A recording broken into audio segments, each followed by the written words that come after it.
Hey guys, so we're going to show off some Team Slayer action on Ridgeline, aka Timberland, if you were a fan of the original Halo PC.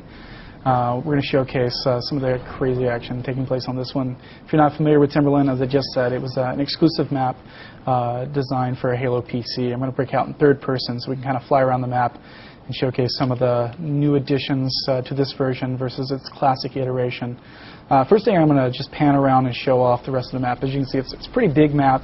Have a lot of tree cover. It's very, it's pretty consistent aesthetically from Halo Ring locations we've seen before. It's important to point out that the map has actually been shrunk down a little bit from the original version of Timberland. It's about 20% smaller, which makes sense within the sandbox version of this particular map in Halo Reach. You see, it doesn't matter how big or small the map is. If you got a vehicle, you're going to be able to sneak around and move around and hopefully deal out some crazy damage to enemies. As you saw at the beginning of the map, you have a red base on one side, a blue base on the other. It's through those trees somewhere, I assure you. But it's an asymmetrical map located in this evergreen location. You have a nice waterfall with the water moving down the middle. So there's lots of hills, lots of opportunity for cover, so good cross-map combat opportunities. As you see, blue team just get sniped from across. But if you find yourself out in the open at any point, you're only a quick sprint away from hopping behind some cover, whether it's a tree or rock or hill. So you can see vehicles don't last too long if you're driving around too much, especially if someone's grabbed one of the power weapons. Rocket launcher does spawn on this map, and Spartan laser as well, which I believe one of those gentlemen may have just picked up. I don't know what that is actually. But you do have to be careful if you see that telltale red light from a distance. Someone's got a laser bead on you.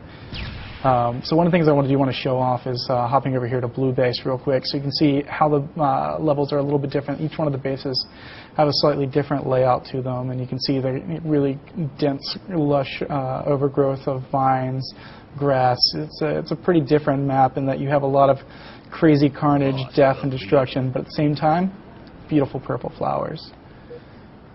So this is one of my favorite spaces, and then I'm a big fan of big team battle, and especially vehicular combat. And as I pointed out earlier, there's always a lot of vehicles to go around. I'm going to fly down to the edge of the map over here and show off actually one of my favorite skyboxes in any Halo map ever. As you see, this Forerunner city in the distance just looks awesome. I often just fall off the edge just looking at it. But one of the ghosts, there's a couple of ghosts spread out on top of, on each side of the map, but also ghosts on the edge. So even if you get caught on the open, as I said earlier, vehicles are usually pretty close at hand if you need a little help from a friend. So got warhogs on each side, each base. Got a warhog in the middle. So as I said, this is a pretty big space, but with a lot of opportunities for kind of shortcutting your way across. And there's always a lot of action. You can sneak up here, hopefully pick off some guys from a distance. So got a lot of on-foot action here and got some jetpack. Might want to grab the warhog next time. You might be more successful. But you have some multi-layer areas over here. I'm going to fly over to this waterfall and kind of show off this space. So you got to be careful if you get a warhog stuck in here. Someone catches you with a grenade just right, you're going to be in trouble. But you can also use those locations to kind of hide from danger and kind of get out of the way. You see blue base. We're back over here. You have a warhog, a mongoose. Red team sneaking over to blue base, kind of checking out the lay of the land. So you can see the kind of fog atmospheric effects as well. And each base has its own turret as well, so you can sit out here and just pick people off if you want to, if you're on defense, or you can rip it off and go hunting with some big guns. Oof, but don't stay too still too often, because you're going to get picked off. So that's basically a quick look at Ridgeline, aka Timberland, in Halo Anniversary. And that was a quick look at Timberland, aka Ridgeline from Halo Anniversary.